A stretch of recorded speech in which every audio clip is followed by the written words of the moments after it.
안녕하세요. 김광삼의 찐콕TV 김광삼 변호사입니다.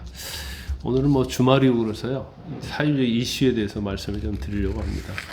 오늘은 이제 도박 중독에 대해서 말씀을 드리려고 하는데 이 영상을 시청하시기 전에 구독과 좋아요, 알림 설정을 부탁을 드립니다.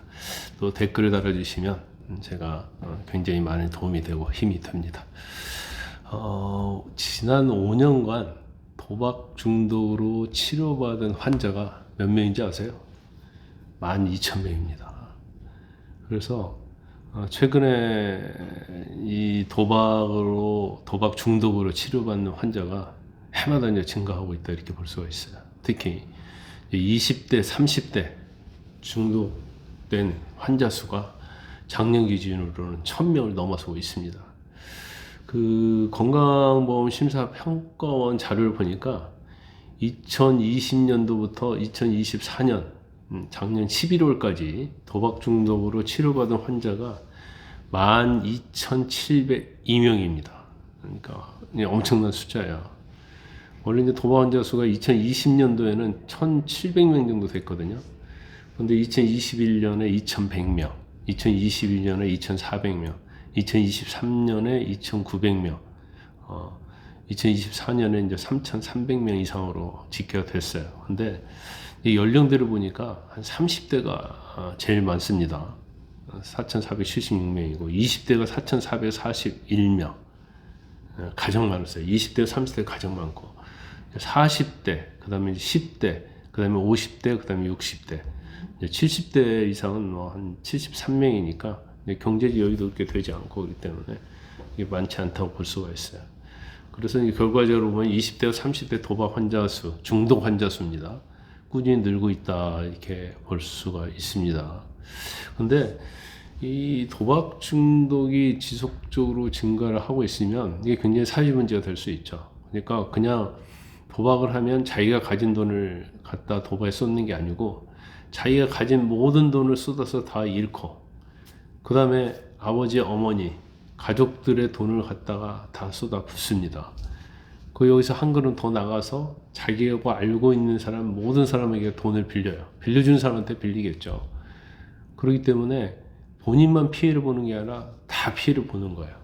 또 직장을 다니는 사람 같은 경우에는 한탕주의이기 때문에 도박에서 횡령한 돈을 도박에다 해서 한 번에 돈을 벌어서 주위 사람한테 빌린 돈 다 갚고 횡령 돈도 갚고 이런 생각을 하기 때문에 결과적으로 이제 직장까지 잘리는 그런 경우가 많이 되고 그래서 2차 범죄가 굉장히 많이 일어납니다. 도박 중독자의 경우에는 일단 도박장을 마련하기 위해서 절도를 한다랄지 또 강도를 한다랄지 금은방을 산다랄지 그런 경우가 있지 않습니까? 아까 말씀드린 횡령 굉장히 많이 하죠. 그리고 주사한테 돈을 빌리는데 법적으로 따지면 도박을 하기 위해서 돈을 빌리는 것은 다 사기죄가 돼요. 왜냐면 야 내가 돈 좀 빌려줘, 내가 도박 자금을 쓰려고 하거든, 이게 아니고 거짓말하고 돈을 빌리잖아요. 그리고 첫 번째는 이제 용도에 있어서 거짓말을 하고 두 번째는 도박으로 돈을 날리게 되면 이제 갚을 능력이 없는 거거든요. 그래서 도박 자금을 빌리는 것은 거의 100% 이제 사기가 된다 이렇게 볼 수가 있어요. 특히 이제 최근에 인터넷에 도박 사이트가 굉장히 많습니다. 이제 광고도 많이 해요. 근데 거기에 빠진 사람들이 굉장히 많아요. 특히 20대, 30대, 40대가 엄청 많이 빠져서 인생을 좀 망치고 있다고 볼 수 있고, 저도 도박과 관련된 상담을 많이 받죠. 제 지인이 한의사였는데 그분 아들이 아주 대한민국 최고의 명문 학과를 나왔어요. 그리고 대기업에 또 취직을 했습니다. 연봉이 1억이 넘죠. 근데 해마다 도박을 해서 몇 억씩 날리는 거예요. 근데 결과적으로 아버지도 그 돈 갚아주느라고 한의원도 문 다 닫았어요. 그리고 주위 사람들도 빌린 돈 대신 또 다 갚아주죠. 근데 결과적으로 다 갚아주고 나니까 갚아주니까 또 도박을 하면서 또 돈을 또 빌린 거예요. 나중에는 이제 못 갚아주죠. 왜냐면 다 망해버렸는데 누가 갚아주겠어요. 결과적으로는 교도소에 들어가서 수감 생활을 상당히 오랫동안 했습니다. 그런데 대부분 또 교도소 갔다 와도 이 도박은 치유가 되지 않아요. 그래서 우리 이제 법에 보면 이제 상습자가 붙어 있는 경우가 있어요. 상습 사기, 상습 도박, 상습 폭행. 이 상습자가 붙어 있는 것은 습벽을 말하는 거예요. 습벽이라는 것은 그건 정신적인 거가 문제가 있는 거죠. 그래서 법에서는 상습자가 들어가면 더 처벌을 가중하고 있는 겁니다.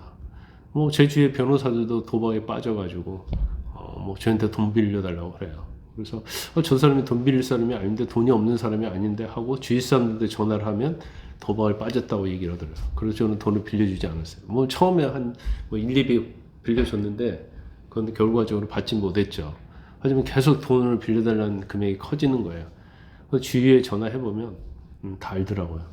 제가 아는 교수는 로스쿨 교수였는데 그분도 오늘 갑자기 저한테 500만 원만 빌려달라고 하더라고요. 저 양반이 돈이 있는 양반인데 왜 500만 원을 빌려달라고 할까 해서 그 주위 사람들한테 전화했더니 다 자기들 돈을 줬는데 다 떼였다는 거예요. 결과적으로 빌리다 안 되니까 이제 저까지 온 거죠. 결과적으로 저는 안 빌려줬는데 결국 이분도 도망을 갔습니다. 그래서 이 도박을 참 치유하기가 어렵다. 그럼 방법이 있느냐? 결과적으로 이것도 습벽이 정신과 관련되기 때문에 도박 중독 치료를 받아야 합니다. 근데 이 도박 중독 치료도 이제 알코올 중독처럼 그렇게 쉽지가 않아요. 하지만 그래도 치료를 받지 않으면 이제 폐가망신할 수가 있습니다. 그리고 일단 도박으로 문제가 되면 일단 전문가와 상담하고, 또 법적으로 문제가 되면 이제 변호사와 좀 상담을 해서 여기에 대한 대책을 강구를 해야 합니다.